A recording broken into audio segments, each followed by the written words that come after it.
इतना समझो कि धीरे धीरे शरीर एक उस दशा की ओर जा रहा है जिसे कोई नहीं बचा सकता। उसका नाम है मृत्यु दशा। कभी भी आ सकती, कहीं भी आ सकती है।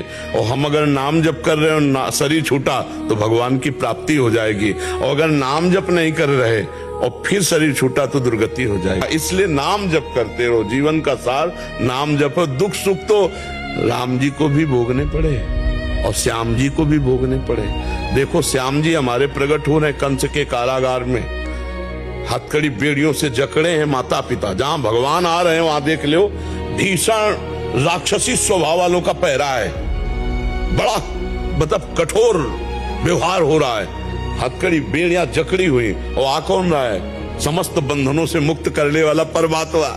आप विचार, नवजात ऐसे प्रभु को विवश होकर प्राण मानो त्याग रहे हो, जाकर के